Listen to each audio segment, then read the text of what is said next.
Sophia Sinclair slammed the iPad onto the marble vanity, the metal stand screeching in protest. The mirror reflected the hard line of her mouth and the fury simmering just beneath the surface of her eyes. Splashed across the screen was the lead story on TMZ, a grainy, high-contrast photo from a parking garage late last night. She was slumped against her manager, Ava Chun, her head resting wearily on Ava's shoulder as Ava's hand adjusted the collar of her trench coat. The paparazzi's predatory angle had twisted a simple act of friendly support into something salacious, something suggestive. Sapphic secret? A-lister Sophia Sinclair's late-night rendezvous with girlfriend raises eyebrows. The headline was a garish, blood-red slash across the screen. Cartier just called. They weren't happy. Ava's voice crackled through the phone speaker, rough with exhaustion. They want a public denial within 48 hours. Or, they're invoking the morality clause. And, the Sinclairs have been calling. Your mother has tried 3 times. I didn't pick up. The air in the dressing room turned thick, unbreathable. Sophia's assistant, a young woman named Mia, shrank into a corner, barely daring to breathe. Sophia closed her eyes, her fingernails digging into her palms. The cold judgment behind the flashbulbs, her family's never-ending crusade to control her life, the torrent of vile speculation now flooding Twitter. It all felt like invisible vines, tightening around her chest, choking her. She needed air. She needed out. Got it, Sophia said, her voice eerily calm. She opened her eyes, only a slight tremor in her tone betraying the turmoil inside. Tell the driver to have the Escalade ready. We're going to the set-up state. Sophia, the paparazzi are camped out everywhere. What are you going to do on set? Ava exclaimed on the other end. My job, Sophia said, standing. She pulled the clips from her hair in one fluid motion, a cascade of black silk falling over her shoulders, hiding the sudden pallor of her face. I signed a contract. I shoot the movie. The reporters? Let them get their pictures. She grabbed her sunglasses and a baseball cap, pulled open the door, and walked out. The sharp click of her heels echoed down the empty hotel corridor, a sound like a final, desperate gamble. The black Escalade fought its way through the swarm of reporters in the hotel's underground garage, the camera flashes merging into a blinding, strobing daylight.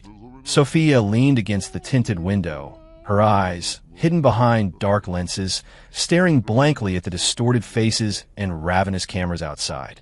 Beside her, Ava's fingers flew across her own tablet, the screen's cold light carving deep lines into her forehead. The only way to kill this story is to feed them a bigger one. Something more, palatable to the mainstream, Ava said, her voice low and sharp. The fastest, most effective way to do that. You need a husband. A man who can appear in public, right now, and prove that your romantic life is perfectly normal. Sophia's body went rigid, but she didn't turn her head. The Sinclairs have been pressuring you to get married for years. This gives you the perfect cover.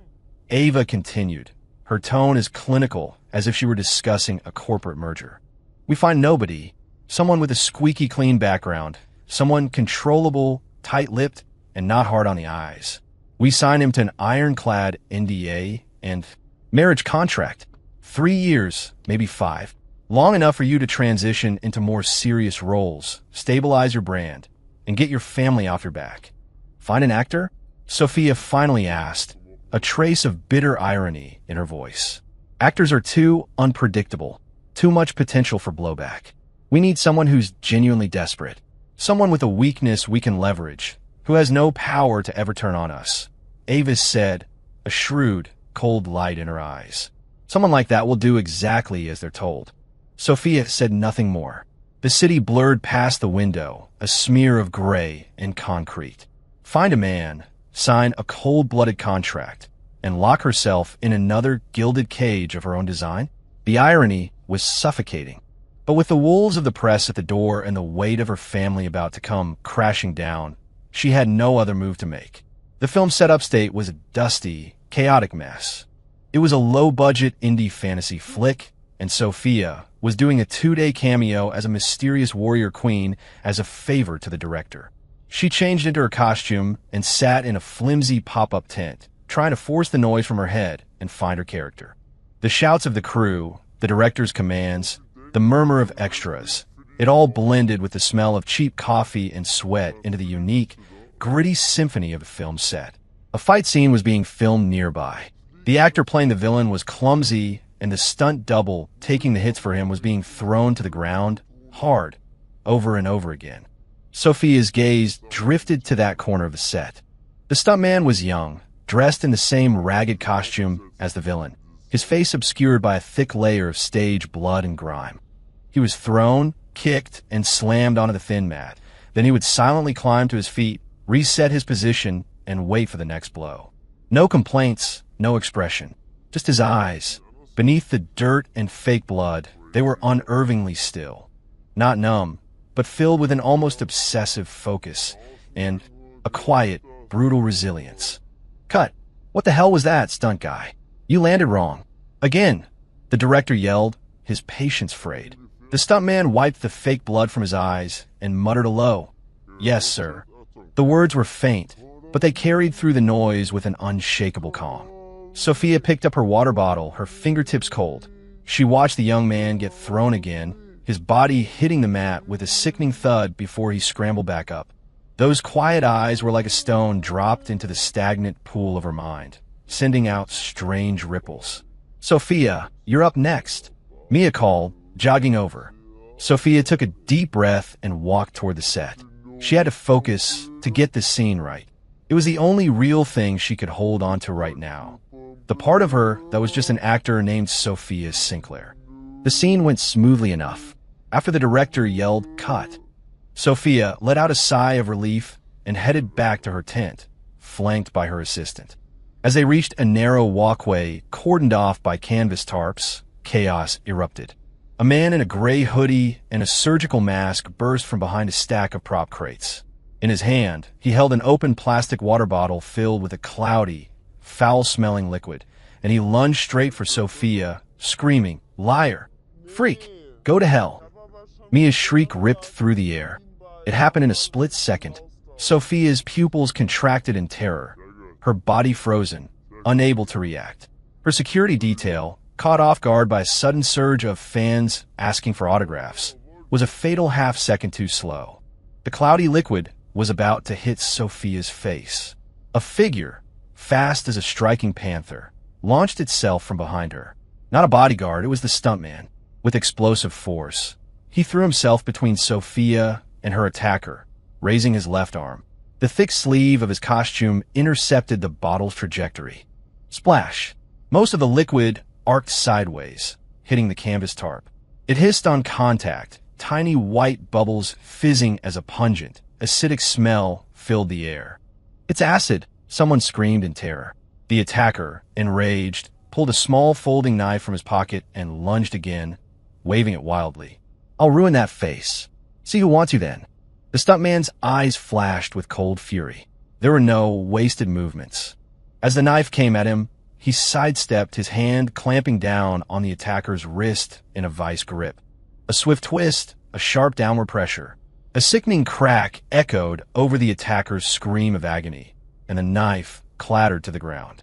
The stuntman followed through with a shoulder check that sent the man flying backward like a sack of garbage.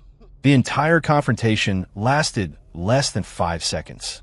By the time security finally broke free and swarmed the scene, the attacker was neutralized, writhing on the ground. The set descended into pandemonium. Sophia stood rooted to the spot, her heart hammering against her ribs, a cold sweat drenching her back. She could still feel the phantom heat where the liquid had flown past her arm. Her terrified gaze lifted to the man standing in front of her. The young stuntman had released the attacker and was catching his breath. His back was to her, his broad shoulders tense beneath the cheap fabric. The sleeve he'd used to block the acid was riddled with smoking holes, revealing angry red skin beneath. He glanced at his arm, not even flinching before turning around. The fake blood and dirt still covered most of his face, but his eyes were clear, calm, sharp, like cold steel forged in fire. He looked at Sophia, his gaze sweeping over her face to confirm she was unharmed, before he spoke. His voice was quiet, yet it cut through the surrounding chaos. "You're okay." It wasn't a question. It was a statement. delivered with a steadiness that was beyond his years and a power that was strangely reassuring. Security finally had the situation under control, dragging the attacker away. The frantic set manager ran over, babbling apologies. Ava, breathless, finally pushed through the crowd and grabbed Sophia's arm, checking her from head to toe. "Sophia, are you hurt? Oh my God, I almost had a heart attack." Sophia shook her head, her eyes still locked on the stuntman, who had quietly retreated to the sidelines. He was bending down to pick up a dropped prop, as if the life-or-death struggle had been just another part of his job. The smoking holes in his sleeve were a glaring reminder of what could have happened. "That man," Sophia gestured toward him, asking the set manager, "What's his name?" The manager glanced over. "Oh, him? That's Jack Wilder. New stunt guy. Good hands, quiet, tough as nails. Just hasn't had a lucky break." Jack Wilder. Sophia repeated the name under her breath. The chaotic set, the acrid smell, the panicked chatter around her, it all seemed to recede as if behind a pane of frosted glass. She watched the young man silently brushing dust from his costume, trying to pull the ruined sleeve down over his burned arm. Those calm eyes wouldn't leave her mind. Ava was still talking, a frantic stream of words about crisis PR and beefing up security, but Sophia didn't hear a word. An idea, cold, pragmatic, and born of sheer desperation, was taking root in her mind, growing with terrifying speed, overwhelming everything else. She needed a husband, someone with a clean background, someone controllable, someone who could solve problems, and when it mattered most, someone who could stand in front of her. Sophia's gaze locked onto Jack Wilder again. He had pulled his grimy hood back up, once again becoming an anonymous figure in the background. But the lightning-fast motion as he blocked the acid, the brutal efficiency with which he took down her attacker, and those eyes, as deep and steady as a quarry lake in the midst of chaos, they were burned into her memory. "Ava," Sophia said, cutting her off. Her voice was flat, devoid of emotion, but held a note of absolute finality. "That plane you mentioned. Get it ready." Ava paused, then understood. Her expression sharpened. "You have a candidate?"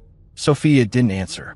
She just lifted her chin, giving the slightest, almost imperceptible nod in Jack Wilder's direction. Ava's eyes followed her gaze and landed on the silent stuntman. Her brow furrowed in doubt and appraisal. A bottom-rung stuntman? This was a far cry from the manageable but presentable professional she had envisioned. But the unshakable resolve in Sophia's eyes stopped the protest on her lips. She took another, closer look at the man named Jack Wilder. His skills were undeniable, his background was probably clean enough to be scraped to the bone. And as for control, Sophia turned and walked back toward her chair. Her heels made a steady, deliberate sound on the dusty concrete floor. The storm of scandal was still swirling. The shadow of her family was ever present, but a cold, brutally efficient solution was beginning to take shape. The cost? She refused to think about that right now. All she knew was that in that terrifying, life-altering moment, she understood with blinding clarity that she needed a shield, a blade, a tool to help her break out of the cage, closing in around her.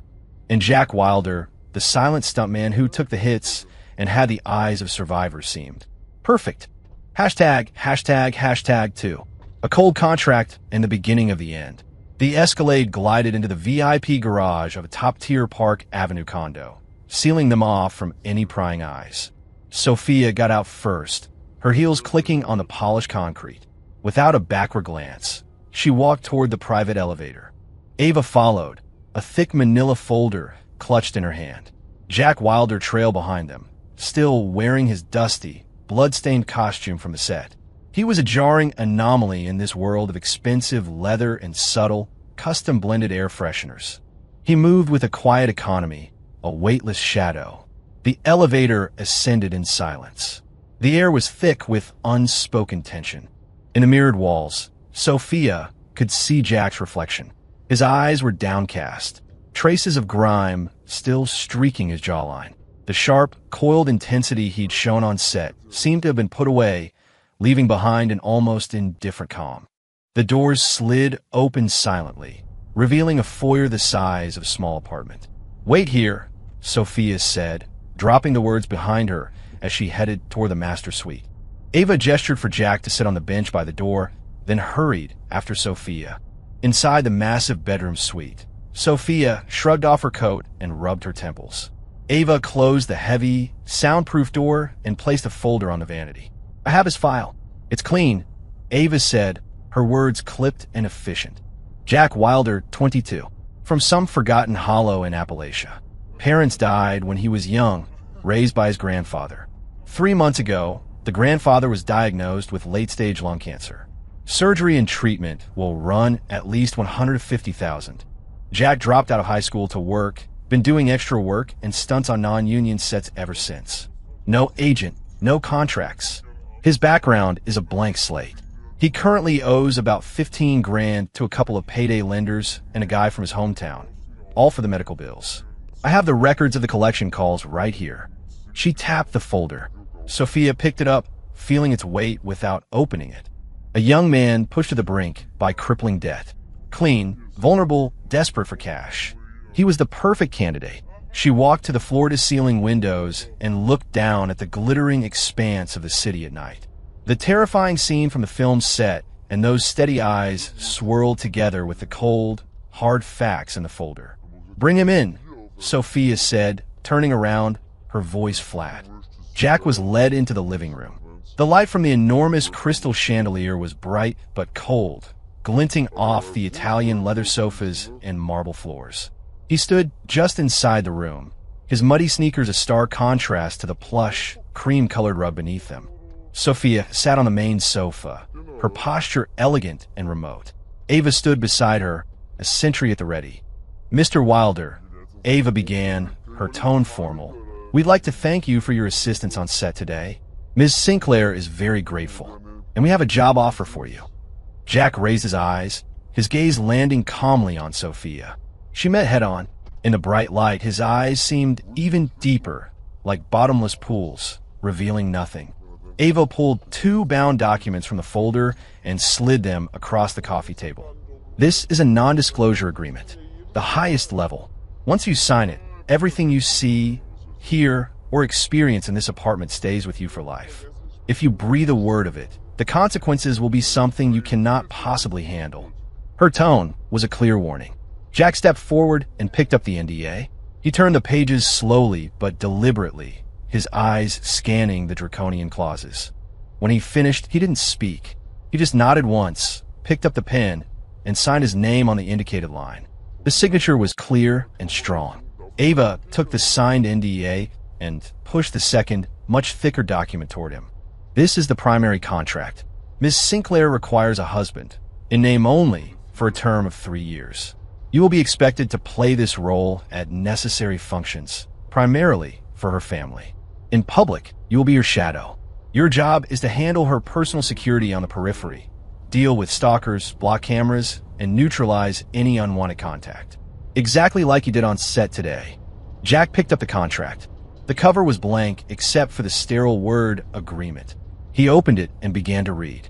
The terms were brutal. 1. Absolute compliance. During the term of the contract, the second party, Jack Wilder, must unconditionally follow all reasonable directives from the first party, Sophia Sinclair, and her designated representative, Ava Chun. 2. Total discretion. The existence and contents of this agreement must not be disclosed to any third party in any form. No details of the relationship with the first party may be revealed. 3. Positional constraints. The second party's role is that of a dependent spouse. In the presence of the first party's family, a compliant and deferential demeanor is required. In public, the second party must remain low profile and invisible, initiating no physical contact or attention-drawing interactions with the first party. 4. Prohibitions. During the term of the contract, the second party is prohibited from engaging in any romantic or sexual relationships, and from any behavior that could potentially damage the first party's reputation. 5. Living arrangements. The second party will reside in the staff quarters of the first party's designated residence, this apartment.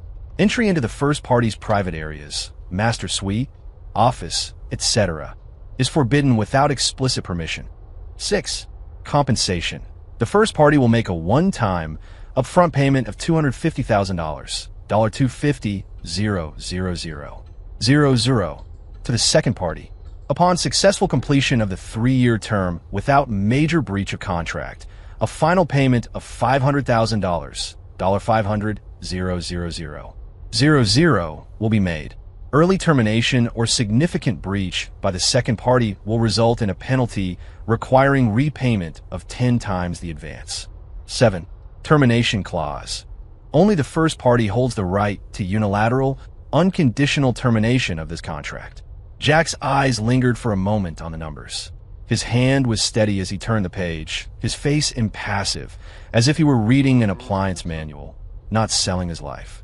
When he got to the clause prohibiting romantic relationships, his gaze paused for a fraction of a second before moving on. Any questions? Ava asked, her eyes sharp. Jack put the contract down and looked at Sophia. The advance. When does it clear? His voice was quiet, cutting straight to the point. Sophia took a sip of water, the crystal glass cold against her fingertips. She looked at this young man, who only cared about the money. It extinguished the last flicker of gratitude she felt for him saving her life. Sign it. Provide your thumbprint and banking details. It will be wired within 24 hours, she replied, her voice just as cold. Jack nodded. Without a second glance at the harsh terms, he picked up the pen and signed his name again. Then he pressed his thumb onto the ink pad and stamped a firm, red print next to his signature, a bloody seal on a life sold. Excellent, Ava said, collecting the contract with a satisfied, business-like air. Your room is down that hall. She pointed to a narrow corridor ending in a small, plain door. It has a private bathroom. Basic necessities are provided. Remember, that is your designated area. Do not disturb Ms. Sinclair without permission. I'll have someone bring you some suitable clothes tomorrow. For now, go get cleaned up.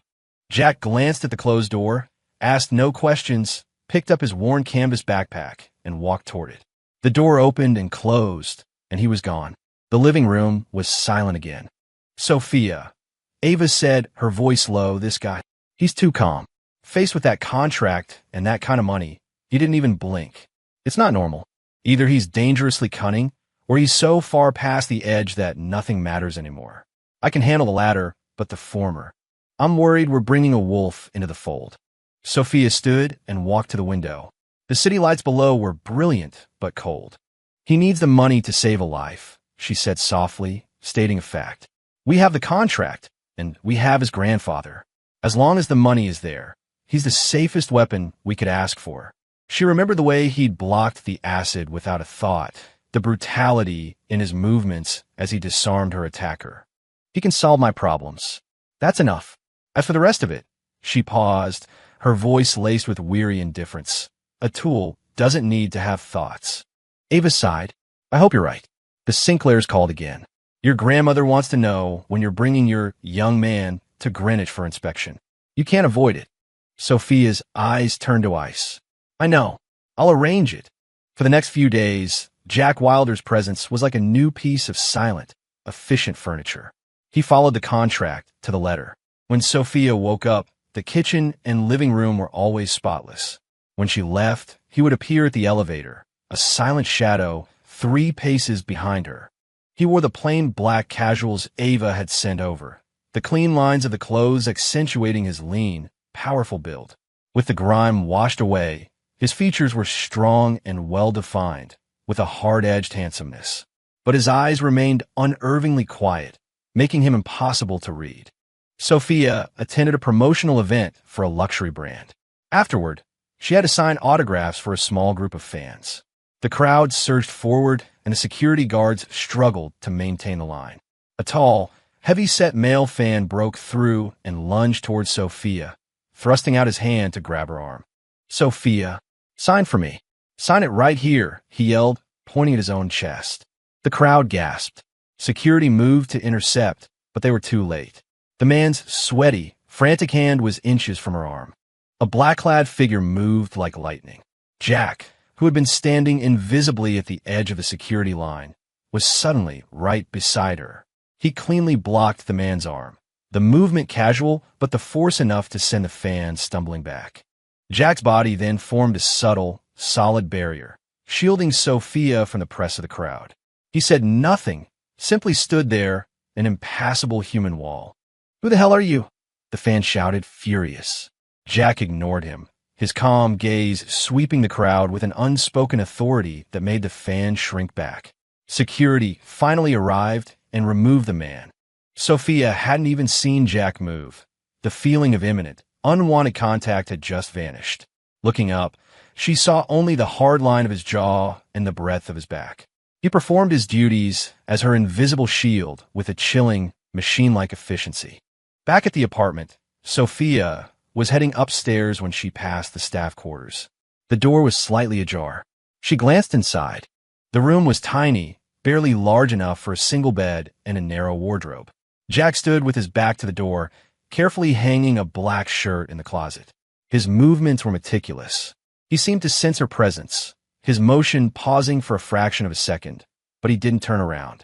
Sophia looked away and continued up the stairs. The cold marble steps reflected the light of the chandelier above. A stuntman who took beatings for a living, who had signed his life away for his grandfather's medical bills. A kept husband who silently organized his cheap clothes in a tiny room. An invisible bodyguard who neutralized threats with brutal precision. The images collided in her mind. A tool, she reminded herself again. A useful, silent, and securely shackled tool. She needed him to solve her problems and handle her family. Nothing more. As for those quiet eyes that sometimes made her forget to breathe, Sophia reached the top of the stairs and pushed open the door to her suite. The heavy wood swung shut, sealing off the world of that small room below. She needed to rest. Tomorrow, she had a bigger battle to fight. The Sinclair family's inspection was waiting, a guillotine hanging over her head, and she would need Jack to play the part of the meek, compliant husband perfectly. #3. Cracks in the armor, an unexpected guardian. The black Maybach glided through the guarded gates of a private enclave in Greenwich, Connecticut. Manicured lawns and ornate fountains slid past the windows, the air thick with the cold, sterile odor that only old money can buy. Sophia leaned back, her eyes closed, her fingers twisting the chain of her Hermes handbag. The car's opulent interior, meant to be comforting, felt suffocating. Jack sat on the jump seat opposite her. He wore a dark gray suit Ava had provided, the fine tailoring lending him a polished, understated authority that disguised the roughness of stuntman. He looked out the window, his profile sharp in the soft interior light. His expression was placid, but his eyes seemed to hold a deeper, more focused stillness than usual. "Remember," Sophia said without opening her eyes, her voice tight, "you'll be meeting my grandmother, my mother, and my uncle's family. Answer their questions directly. Be respectful, but don't grovel. Say as little as possible, and under no circumstances do you mention your real background. For everything else, follow my lead." "Understood." Jack's low, even voice came from across the car. The Maybach pulled up to a sprawling, French chateau-style mansion. A uniformed butler was already waiting. Sophia took a deep breath and pushed open the door. Her heels clicked on the marble steps, a sharp, lonely sound. Jack followed half a step behind her, a silent shadow. In the cavernous living room, the light from a massive crystal chandelier was almost blinding. On a set of leather Chesterfield sofas sat the family. In the center was a silver-haired woman in a Chanel suit, her eyes as sharp as a hawk's. Eleanor Sinclair, the family matriarch. Beside her was Sophia's mother, Susan, her face a mask of polite, distant elegance. On the other side were Sophia's uncle, Robert, his wife, Beatrice, and their twin daughters, who were dressed like porcelain dolls. "Grandmother, mother, Uncle Robert, Aunt Beatrice," Sophia said, her face fixed in a flawless smile as she approached. Jack was right behind her. Every eye in the room swiveled and locked onto him. The scrutiny was overt, appraising, and utterly dismissive. The air grew heavy. "So this is the one you've chosen," Eleanor Sinclair said, her voice quiet but heavy with authority. Her eyes raked over Jack, as if he were a piece of livestock. She did not invite them to sit. Jack kept his eyes slightly lowered, his posture deferential but not subservient. "Grandmother, this is Jack Wilder," Sophia said. "Jack, this is my grandmother, my mother, and my aunt and uncle." "Mrs. Sinclair." "Ma'am." "Mr. Sinclair." "Mrs. Sinclair," Jack said, his voice steady as he addressed each of them in turn. Wilder. Robert adjusted his gold-rimmed glasses, his eyes gleaming with condescending curiosity. An interesting name. And what is it you do, Mr. Wilder? What about your family? A Sinclair woman can't just associate with. Uncle Robert, Sophia cut in, her smile unwavering, but her tone gaining a razor's edge. Jack helps me manage some of my private investments. As for his family, he's been on his own for a long time. She deftly sidestepped the landmines. Private investments? Beatrice tittered behind her hand, her surprise theatrical. Why? Sophia is a major star now, dealing with 8-figure projects. For you to be handling her portfolio at your age, Mr. Wilder, you must be a prodigy. The sarcasm was thick enough to cut. Jack met Beatrice's gaze calmly. You're too kind, Mrs. Sinclair. I mostly just listen and learn from Sophia. His answer was perfect. It deflected, credited Sophia, and adopted a humble posture without sounding weak. Eleanor Sinclair remained silent, her sharp eyes fixed on Jack. She noted that faced with her son's pointed, malicious questioning, the young man showed no sign of anger or panic. Only that unnerving calm, a calm that bespoke either profound stupidity or unbreakable will. Sit, the matriarch finally commanded. A maid showed them to a smaller sofa. One of the twins, a girl of about 15, pointed at Jack and giggled. Sophia, your husband is handsome, but he's like a wooden doll. Has he ever seen a house this big before? Do we scare him? The comment, cloaked in childish innocence, was a poison dart. The room's atmosphere grew even colder. Susan frowned, about to scold her niece, but Beatrice silenced her with a look. Sophia's hand tightened around her teacup, her knuckles turning white. She was about to speak, but Jack moved first. He looked at the girl, his expression neutral. The house is very large and very beautiful, he said calmly. His gaze shifted to the massive windows overlooking the gardens. And the roses in the garden are lovely. They look like David Austin's. A Juliet, perhaps? It takes a very skilled gardener to get them to bloom like that this time of year. His delivery was matter of fact, but he had just named the most expensive and difficult to cultivate rose in the garden. The girl stared, speechless. Even Eleanor's eyes betrayed a flicker of surprise. Robert immediately pounced. Oh, you know about horticulture, Mr. Wilder? A little, Jack replied, his gaze returning to Robert. I did some part-time work at a botanical garden once. Picked up a few things. Nothing like a professional.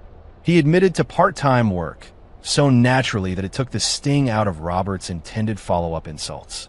A tense lunch passed in a silent war of attrition. Afterward, Eleanor summoned Sophia to the study alone.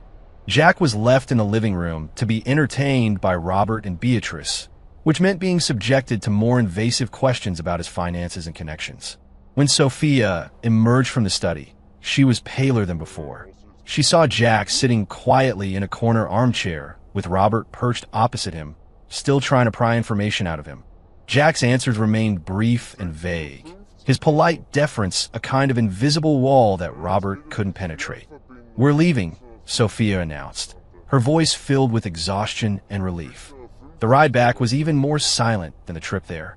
Sophia leaned against the window, her eyes closed, a weary tension in her brow. She hadn't expected Jack to handle them so well. His quiet, unshakable demeanor had somehow neutralized her uncle's viciousness. It was more than she'd expected from a tool. Thank you. For today, she said suddenly, her voice barely a whisper. Jack's gaze shifted from the window to her pale profile. It's my job.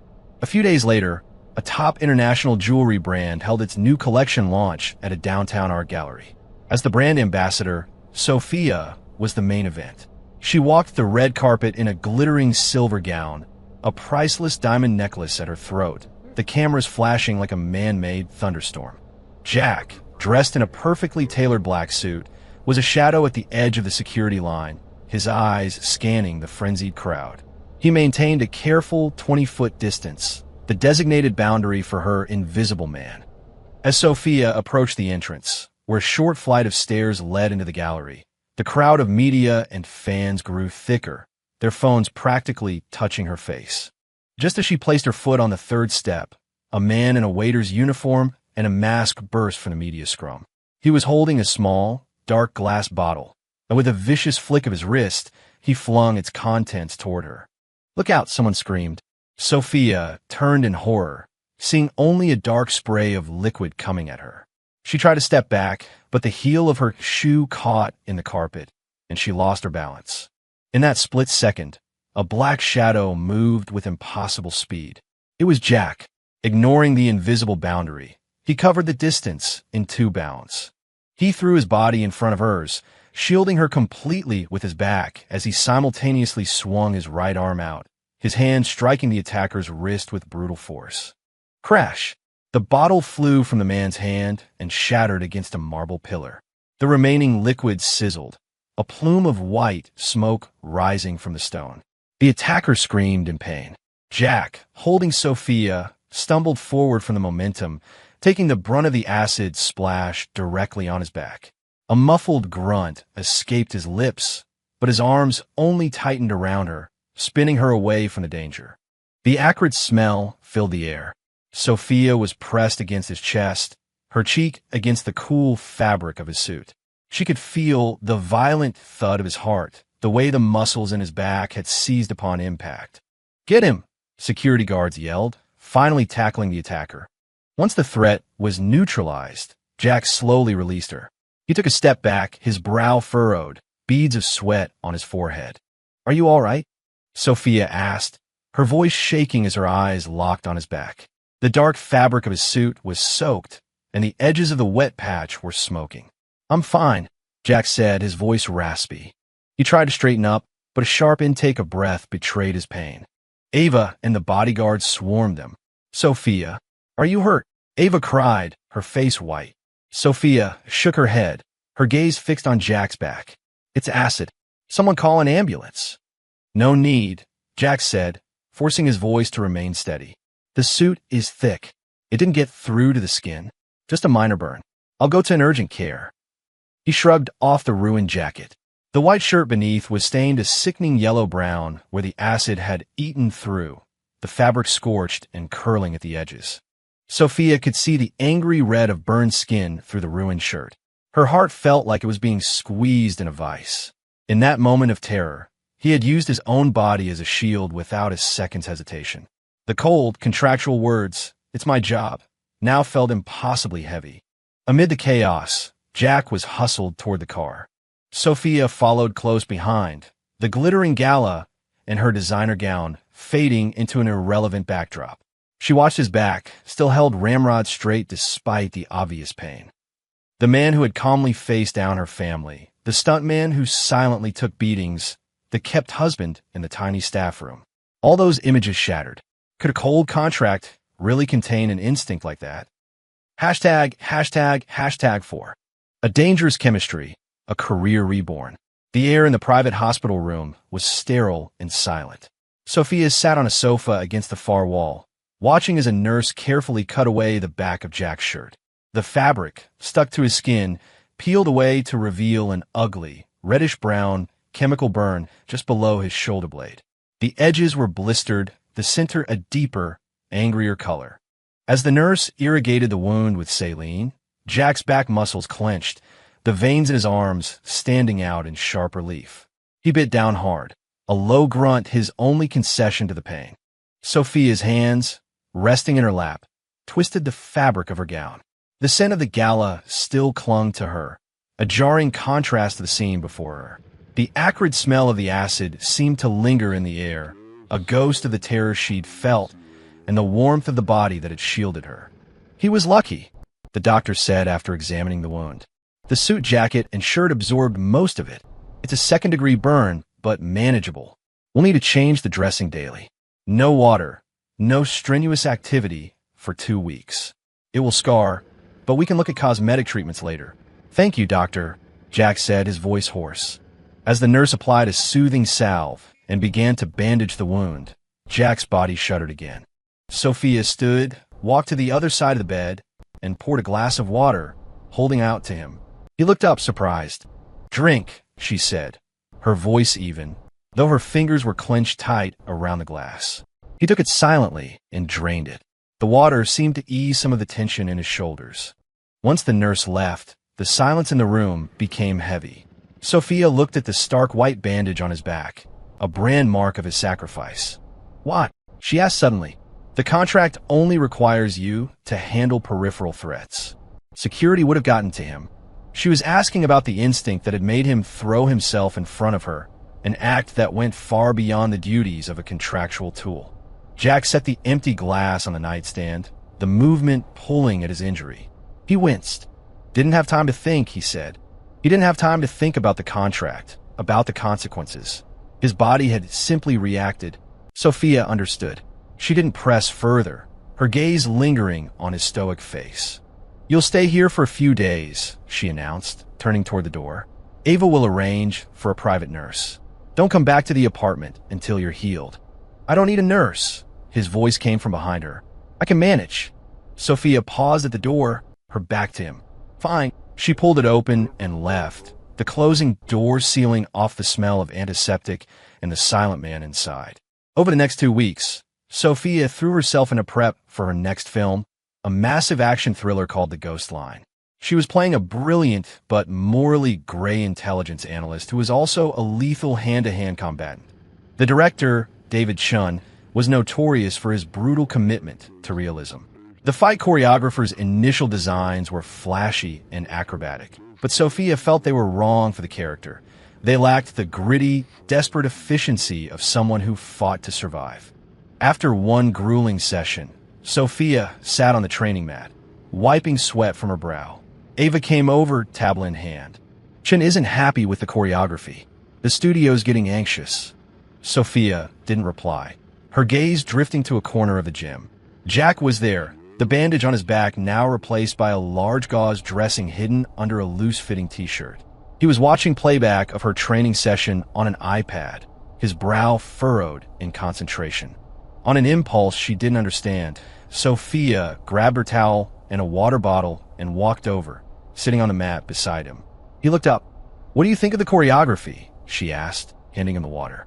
He took it but didn't drink, his eyes returning to the screen. He replayed a clip of her sparring with another stuntman.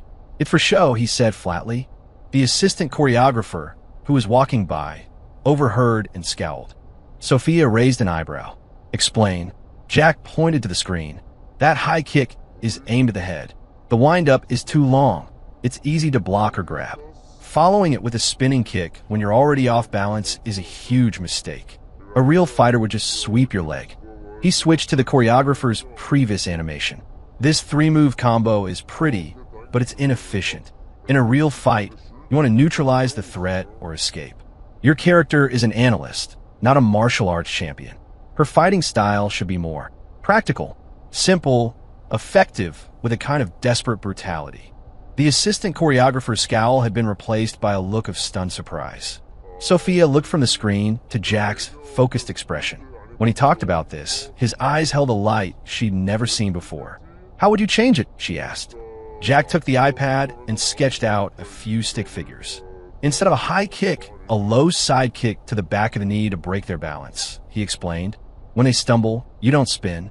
You close the distance and use an elbow strike to the throat or temple."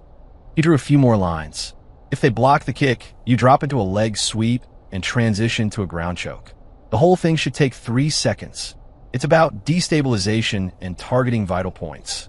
The sequence he drew was brutally efficient, perfectly embodying the desperate survival instincts of her character. The next day, Sophia took Jack's revised concepts to David Chun. Chun, a grizzled veteran director, looked at the storyboard, his eyes lighting up. "Whose idea was this?" he demanded, his voice booming with excitement. "A new member of my team," Sophia said carefully. "He has relevant experience. Get him in here. I want him on the stunt team tomorrow." Chun declared, "This is the kind of raw, vicious energy the film needs." Jack was quietly added to the film's stunt team. When he first walked into the training gym, the other stunt professionals watched him with a mixture of curiosity and skepticism. When the lead choreographer demonstrated a sequence, Chun pointed to Jack. "Wilder, your thoughts?" Jack walked to the center of the mat.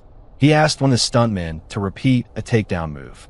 Halfway through the motion, Jack moved like a viper, his left hand deflecting the man's arm while his right hand, shaped into a knife edge, sliced toward the man's neck, stopping a hair's breadth from his carotid artery. The move was lightning fast, precise, and lethal. Like that, Jack said. The original move telegraphs the intent. This way, you parry and strike simultaneously. It's faster. The gym was silent. Chen's face broke into a grin. Perfect. You, he said, pointing at Jack. You're in charge of all of Sophia's fight sequences, and you'll be her primary stunt double. From that day on, Jack became a quiet authority on set. Training with him was different. His moves were brutally simple, but demanded incredible precision and explosive power. His instructions were sparse and direct. Angle 3 degrees lower. Power comes from your core, not your legs. Eyes up. You fight like you mean to kill. When her form was off, he would physically adjust her posture. His calloused fingers would grip her wrist or steady her hips. The warmth of his hand a solid, grounding presence through her thin training clothes. His proximity was brief, professional, yet it left a strange, lingering heat that made her pulse quicken. During a complicated wirework stunt, Sophia lost her balance on a landing and started to fall. Jack moved in a blur, his arm shooting out to catch her, pulling her securely against his chest. She could feel the steady, powerful beat of his heart against her back. You lost your breath, he said, his voice a low rumble just above her ear. Hold on a landing. Core tight. Sophia, enveloped in the clean scent of his sweat and the faint smell of antiseptic from his healing wound, quickly pushed herself upright. Got it, she said, her face impassive, though she could feel the heat rising in her cheeks.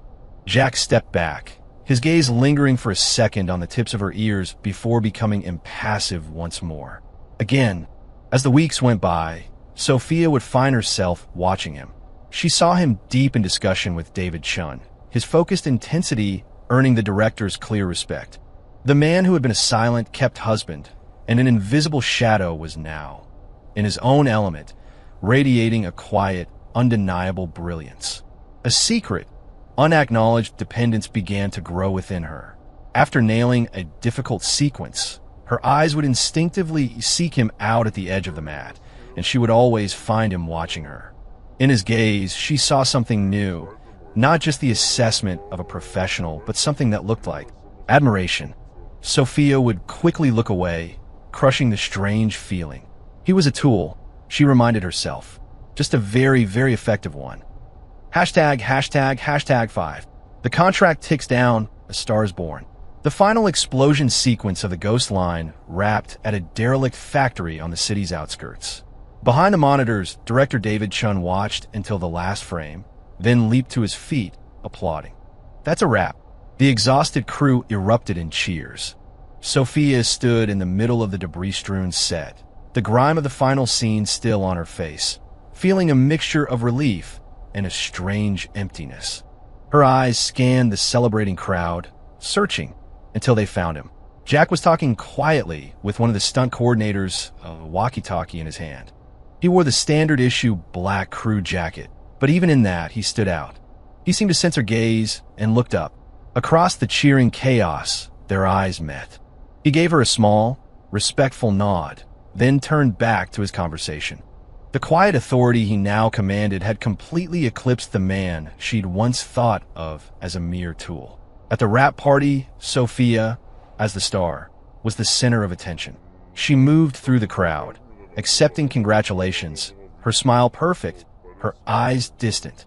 They kept drifting to a quiet corner where Jack sat alone, nursing a glass of water. A few of the younger actresses tried to talk to him, but he responded with polite brevity, his quiet forming an invisible barrier. Ava appeared at her side. David Chun can't stop talking about him, she murmured. Says he's a once-in-a-generation talent. He mentioned that a friend of his is a casting director for Cinderfall, the huge new Hollywood blockbuster. They're looking for an Asian actor to play a key role, an assassin. Real martial arts skills required. Chun wants to recommend Jack. Sophia's fingers tightened on her champagne flute. Hollywood, Cinderfall, a blockbuster. Words that could catapult a stuntman from obscurity to global fame. She looked at Jack's calm profile and felt a complex wave of emotion. Pride, surprise, and a sharp, unfamiliar pang of loss. "It's a great opportunity," Sophia said, her voice carefully neutral. "It's his life, his decision." A few days later, Jack requested a week off. The reason, an audition. The location, Los Angeles. Sophia was in her penthouse, working. Her assistant, Mia, was reviewing her schedule. "Sophia, you have the Vogue cover shoot at 3 and the brand dinner at 7. Jack's flight is at 11. Ava already sent a car for him." Sophia's fingers paused on the keyboard. "Okay," she said, not looking up. "Aren't you going to see him off?" Mia asked tentatively. "He knows his job," Sophia said, her tone cutting off further discussion. The apartment was silent again. Sophia stared at the screen, unable to read the words. An unfamiliar emptiness washed over her, more unsettling than the day she'd signed that cold contract. She had grown used to his silent presence 3 paces behind her, a steady barrier against the world. Now that barrier was gone. The week stretched on. Sophia worked, smiled for the cameras, and was the epitome of a superstar. But in the quiet moments, her fingers would find their way to her phone, typing Cinderfall audition and Jack Wilder into the search bar. On the 3rd day, a well-known industry insider tweeted, "Scoop, the role of Ghost in Cinderfall has been cast. Sources say it's a newcomer from China with a serious martial arts background." Blew everyone away at the audition. The tweet included a grainy paparazzi shot of a man's back at LAX. It was unmistakably Jack. The news exploded. Variety and The Hollywood Reporter picked it up. Mysterious stuntman Jack Wilder lands coveted Hollywood role. From Bodyguard to breakout star, Mia burst into Sophia's dressing room, phone in hand. "Sophia, look, it's Jack. He got it." Sophia took the phone. She stared at the blurry photo of his back. Her heart gave a strange, heavy thump. She handed the phone back to Mia. "I see. Let's get ready for the next shot." Under the hot lights, she tried to focus, but her mind was a flood of images. Jack taking a beating on that dusty film set. Jack calmly facing down her uncle. Jack's back, shielding her from acid. Jack's hand, steadying her in the training gym. He wasn't just a stuntman she'd given chance. He had seized an opportunity that would change his life forever. The 3-year contract, with less than half its term remaining, suddenly felt flimsy. He had signed it for money, but now he had the world at his feet. Would he still need her? Would he come back? A clear, sharp panic, mingled with a bewildering sense of pride, churned inside her. The man she had bought as a tool had, without her noticing, broken through her defenses. And now, as he was poised to take flight, she felt a terrifying loss of control. That night, the apartment felt vast and empty. The staff quarters, visible down the hall, were dark and silent. All traces of him were gone. Only the cold contract remained, locked away in her safe, a silent reminder of the time ticking down. Standing in the silent living room, Sophia was struck by a terrifying realization. She had gotten used to him, and the thought of him being gone for good left a gaping hole where her formidable armor used to be. The ballroom was a sea of flashing lights. Sophia, draped in a magnificent Valentino gown of midnight blue, ascended the stage to a thunderous ovation. In her hand was the heavy, golden statuette for Best Actress. "Congratulations, Sophia Sinclair," the host's voice boomed. She held the award aloft, her smile dazzling, her acceptance speech flawless. She thanked her director, the crew, her fans. But her eyes kept scanning the crowd, searching the shadows, the spaces between the glittering tables. Where is he? Jack wasn't on the guest list. Ava had confirmed he was still in L. Yet a baseless, irrational instinct kept her looking for him. "And finally," she said, her voice catching for a fraction of a second, "I want to thank everyone who, in the darkest moments, gave me strength and protection." The vague, unscripted edition was met with sentimental applause. At the star-studded after-party, Sophia was the queen of the ball. Champagne flowed. Congratulations were showered upon her. She was a perfect, smiling machine of social grace. "Sophia, you look stunning." "Congratulations," a rising starlet named Scarlett Reed gushed, sidling up to her. "So that Jack Wilder, was he really your bodyguard? He's so lucky, landing that Cinderfall role. Do you have his number? I'm looking for a new action coach." The casual, predatory interest in Scarlett's eyes was a tiny, sharp needle against Sophia's composure. "I'm not aware of his professional schedule," Sophia said coolly. "You should contact his agent." She turned to Ava. "I need some air." She escaped to the rooftop terrace. The cool night air was a relief. She leaned against the railing, trying to quell the frantic, nameless anxiety in her chest. A muffled giggle from the terrace entrance made her turn. There, framed in the doorway, stood two people. One was Scarlett Reed, blushing and hopeful.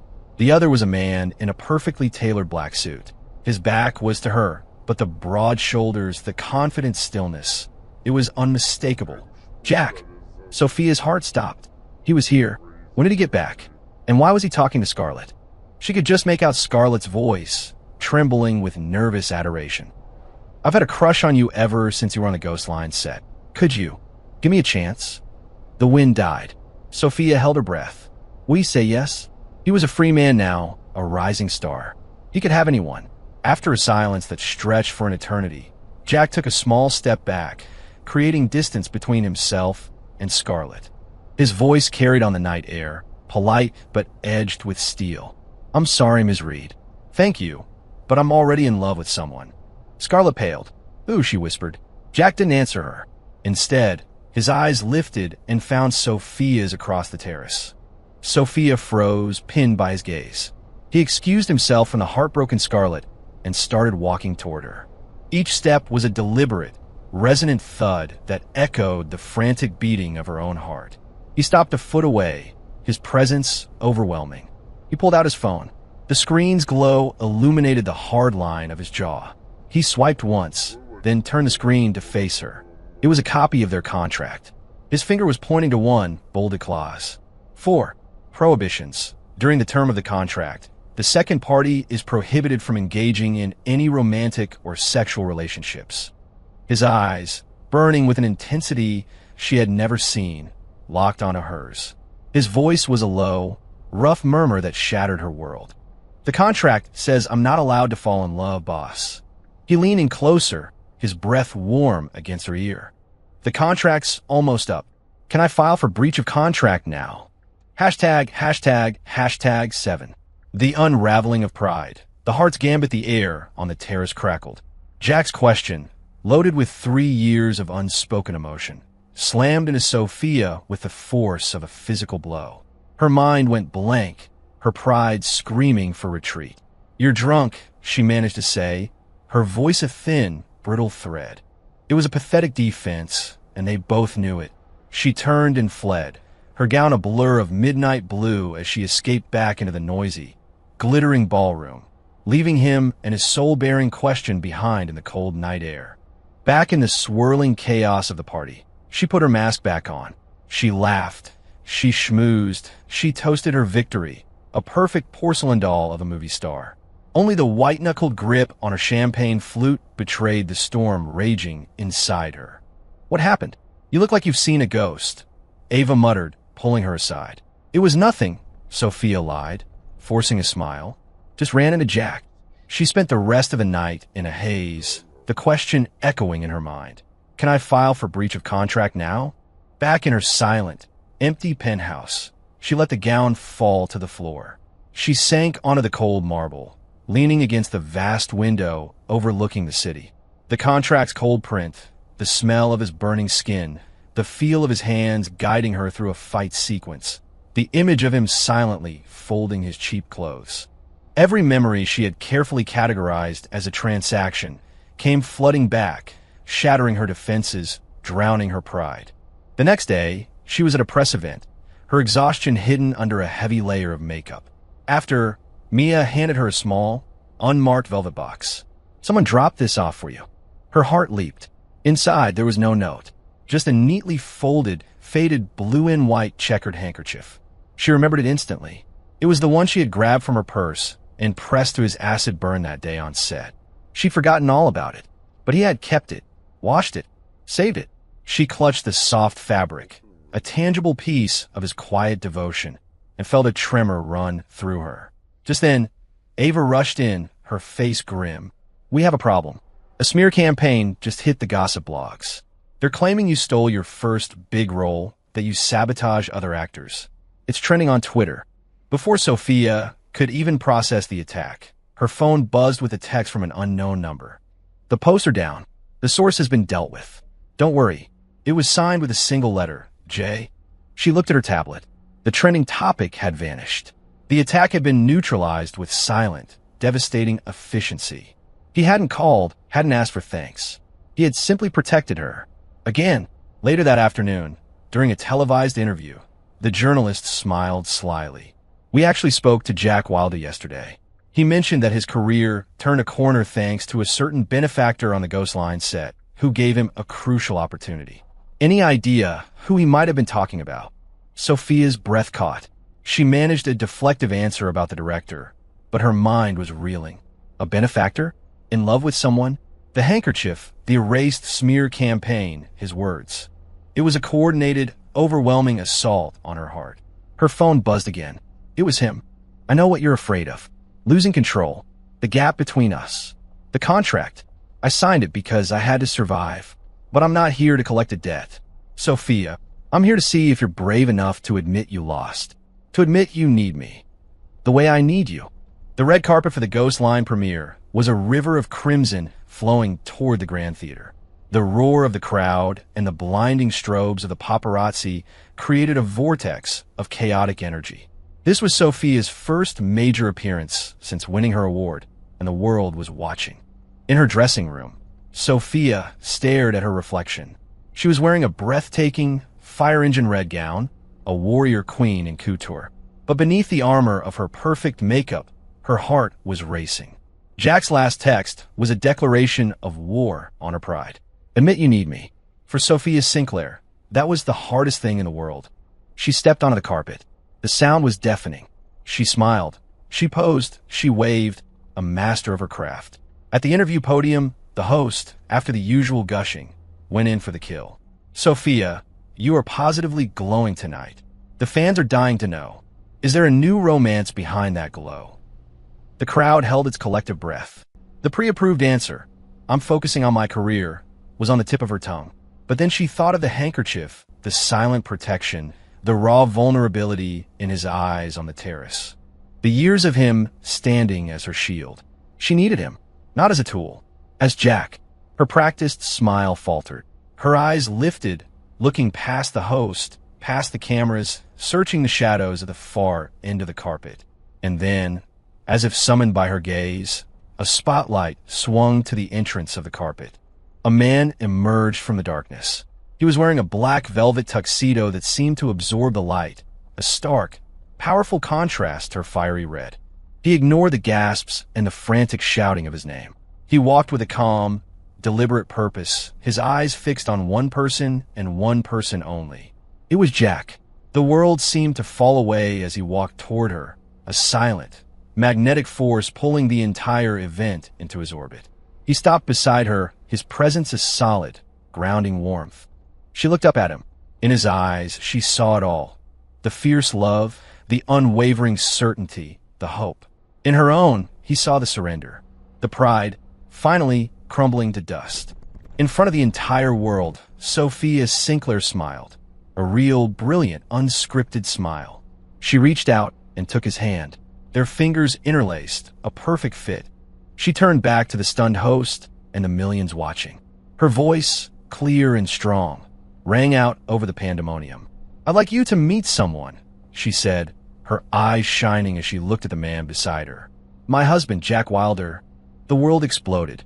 In the heart of the beautiful chaos, Jack leaned down, his lips brushing her ear.